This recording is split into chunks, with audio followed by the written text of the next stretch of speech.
بسم اللہ الرحمن الرحیم۔ آخری چٹان کی قسط نمبر 5 حاضر خدمت ہے۔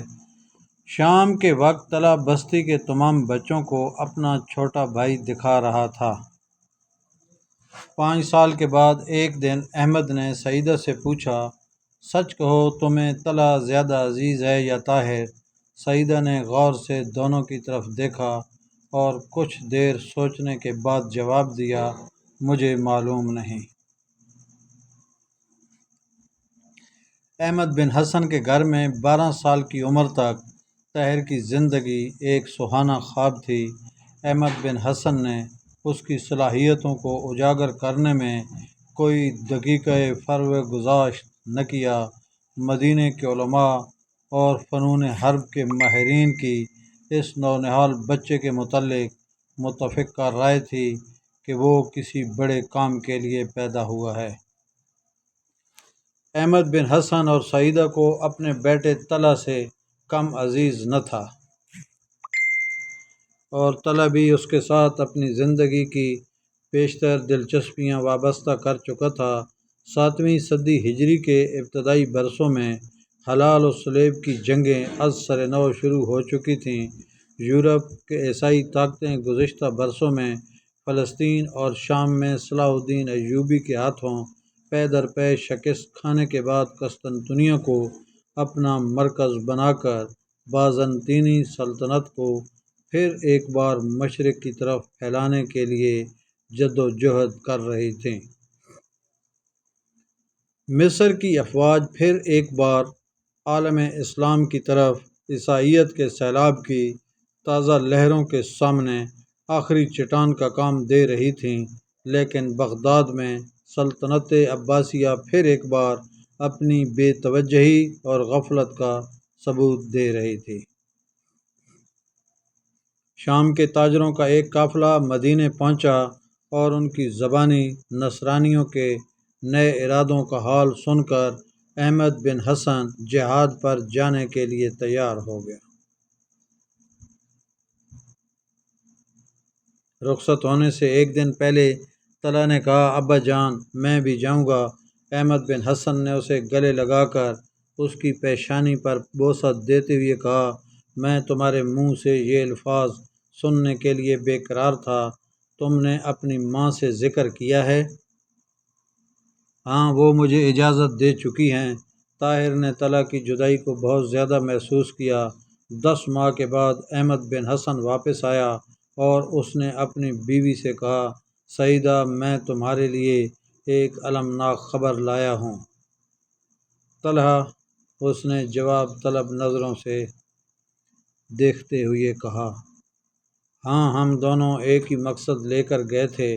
اسے شہادت نصیب ہوئی اور میں خالی ہاتھ واپس آیا۔ سعیدہ انا للہ و انا الیہ راجعون کہہ کر خاموش ہو گئی۔ اگلے سال خدا نے احمد بن حسن کو ایک اور بیٹا عطا کیا جس کا نام امین رکھا گیا۔ چند سال بعد جب عالم اسلام کے باقی شہروں کی طرح مدینہ کے لوگ بھی عالم اسلام پر مغرب سے عیسائیت کے سیلاب کی بجائے شمال مشرقی افق پر ایک تاریک آندھی کے ابتدائی آثار محسوس کر رہے تھے، احمد بن حسن نے طاہر سے کہا، بیٹا اب مدینہ سے زیادہ بغداد کو تمہاری ضرورت ہے۔ تمہاری جدائی میرے اور امین کے لیے ناقابل برداشت ہوگی، لیکن میں یہ محسوس کرتا ہوں کہ تم میرے بڑھاپے کی لاٹھی بننے کی بجائے عالم اسلام کا ایک ستون بن سکتے ہو۔ تم بغداد جانے کی تیاری کرو۔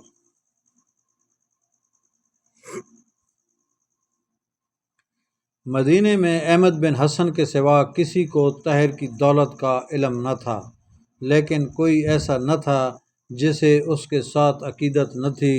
لوگوں کو اس کے بغداد جانے کا علم ہوا تو ان میں سے بعض یہاں تک کہتے تھے کہ سلطنت عباسیہ کو طاہر بن یوسف سے بہتر وزیر اعظم نہیں مل سکتا۔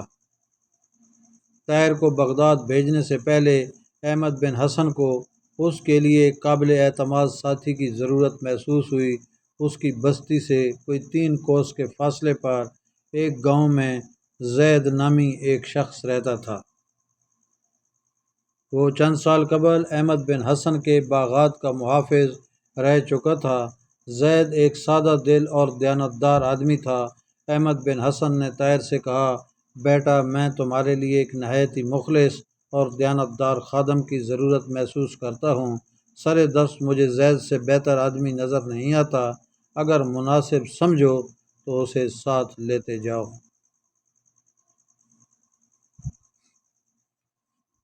طاہر نے جواب دیا، جب میں 8 برس کا تھا تو اس نے مجھ سے وعدہ لیا تھا کہ جب میں بڑا ہو کر باہر جاؤں گا تو اسے اپنے ساتھ لے جاؤں گا، اور اس کے بعد وہ جب بھی مجھے ملتا رہا ہے اس وعدے کی تجدید کراتا رہا ہے۔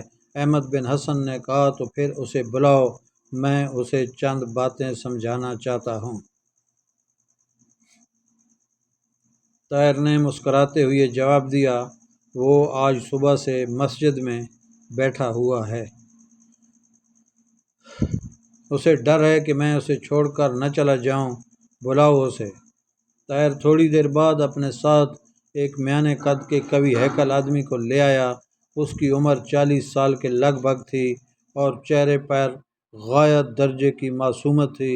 احمد بن حسن نے کہا، زید، تم طاہر کے ساتھ جانا چاہتے تھے تو مجھ سے کیوں نہ کہا؟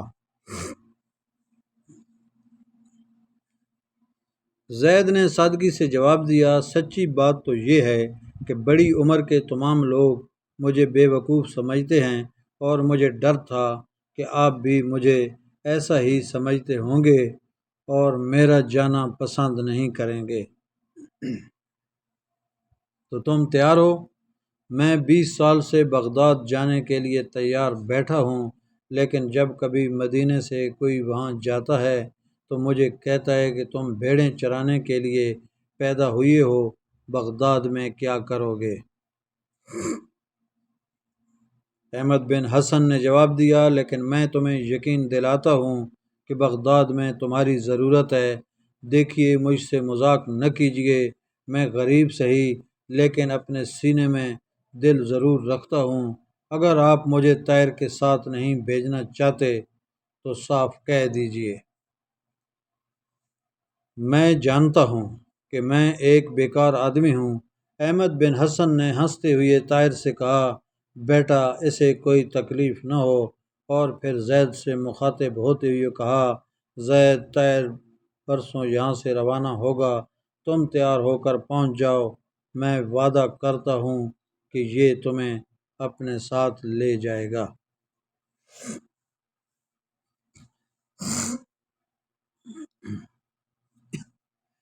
طاہر نے کہا، اس کی بستی میرے راستے میں ہے، میں اسے اپنے ساتھ لیتا جاؤں گا، اسے یہاں آنے کی ضرورت نہیں۔ زید نے کہا، میری بھی یہی خواہش تھی، میری بستی کے لوگ انہیں دیکھنا چاہتے ہیں۔ میں نے انہیں بتایا ہے کہ ان کے والد کو سلطان صلاح الدین ایوبی نے اپنی تلوار اور گھوڑا انعام دیا تھا۔ ایک بات اور بھی ہے، ان میں کوئی یہ نہیں مانتا کہ میں بغداد جا رہا ہوں، وہ یہ کہتے ہیں کہ میں چند دن ادھر ادھر رہ کر واپس پہنچ جاؤں گا۔ اگر یہ وہاں سے گزریں گے تو کم از کم میں ان کو شرمندہ ضرور کر سکوں گا۔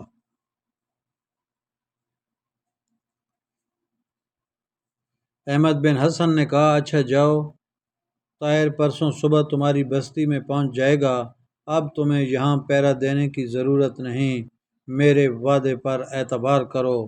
آپ کا وعدہ؟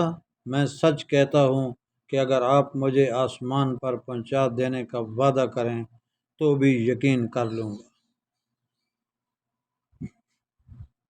احمد بن حسن نے زید کو گھوڑا اور سفر کی دیگر ضروریات خریدنے کے لیے ایک معقول رقم دے کر رخصت کیا۔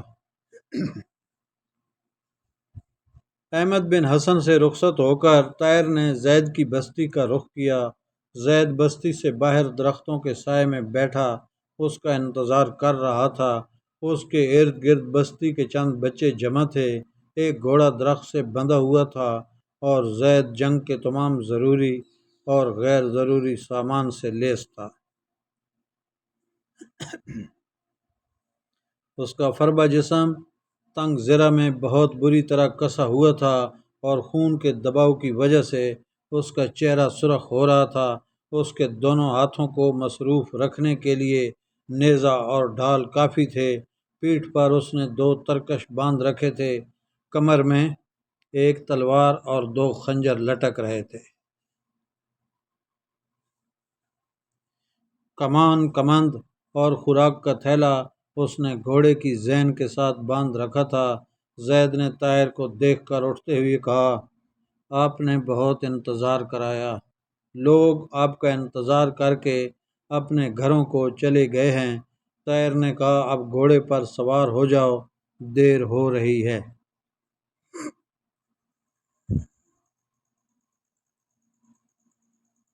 زید گھوڑے پر سوار ہو کر ایک لڑکے سے مخاطب ہوا، ابراہیم، تمہارا باپ میرا سب سے زیادہ مذاق اڑایا کرتا ہے، جاؤ اسے کہو میں طاہر کے ساتھ بغداد جا رہا ہوں، اگر یقین نہیں آتا تو آ کر دیکھ لے۔ اور سلیمان، تم بھی اپنی دادی سے کہو، وہ بھی آج صبح کہہ رہی تھی کہ میں بے وقوف ہوں، مجھے کون بغداد لے جائے گا۔ یہ کہہ کر وہ طاہر کی طرف متوجہ ہوا، اصل میں ان لوگوں کا بھی قصور نہیں، میں کئی مرتبہ بغداد جاتے جاتے رہ گیا ہوں۔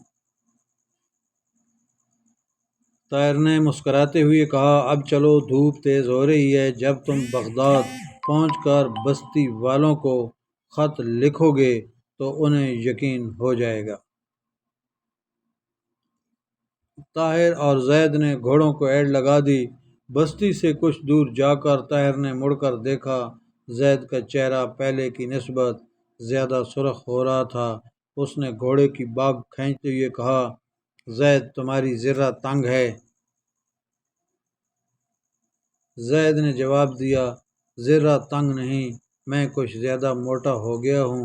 یہ زرہ میں نے 2 سال قبل بغداد جانے کے ارادے سے 30 بکریوں کے عوض خریدی تھی۔ طاہر نے کہا، یہ تمہیں زیادہ تکلیف تو نہیں دیتی؟ زید نے اپنا چہرہ شگفتہ بنانے کی کوشش کرتے ہوئے کہا، نہیں، میرا جسم اتنا نازک نہیں ہے۔ لیکن 2 کوس چلنے کے بعد اس نے آہستہ سے کہا، طاہر، میرے جسم پر چیونٹیاں سی رینگ رہی ہیں۔ طاہر نے جواب دیا، اتنی جلدی تھک گئے ہو، چلو آگے جا کر تھوڑی دیر سستا لیں گے۔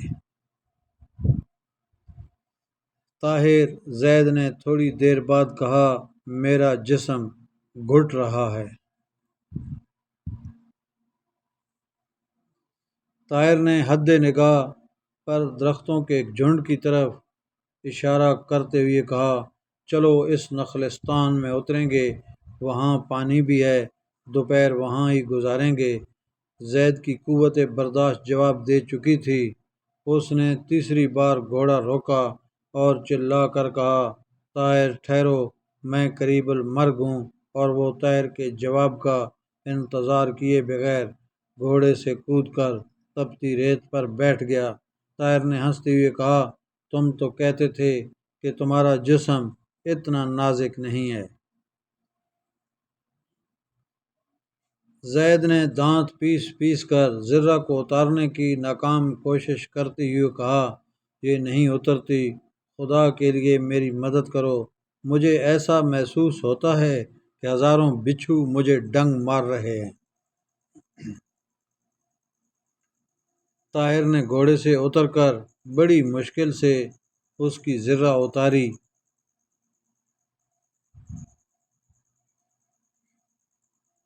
زید نے کہا، خدا تمہیں جزا دے، مجھے امید نہ تھی کہ یہ اترے گی۔ آج صبح 3 آدمیوں نے اسے بڑی مشکل سے میرے جسم پر کسا تھا۔ طاہر نے کہا، زرہ اچھی ہے لیکن تمہیں ذرا تنگ ہے۔ زید نے کہا، ذرا تنگ ہے؟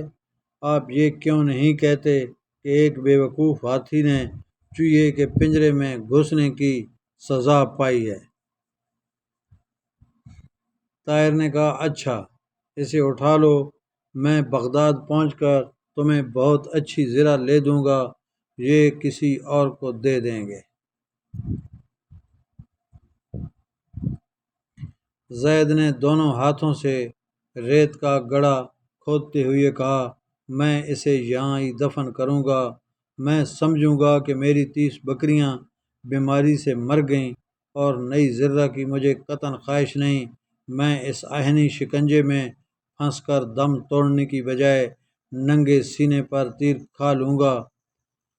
زید ذرہ کے لیے قبر کھود چکا تھا، لیکن طاہر کے سمجھانے پر وہ اسے اپنے گھوڑے کے توبرے میں ڈال کر ساتھ لے جانے پر رضامند ہو گیا۔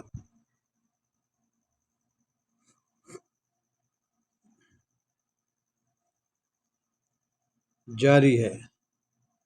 دوستو، اگر میری یہ ویڈیو آپ کو پسند آئی ہے تو پلیز اسے لائک کریں اور خدا را میرے چینل کو سبسکرائب ضرور کر دیں۔ آپ کا بہت بہت شکریہ۔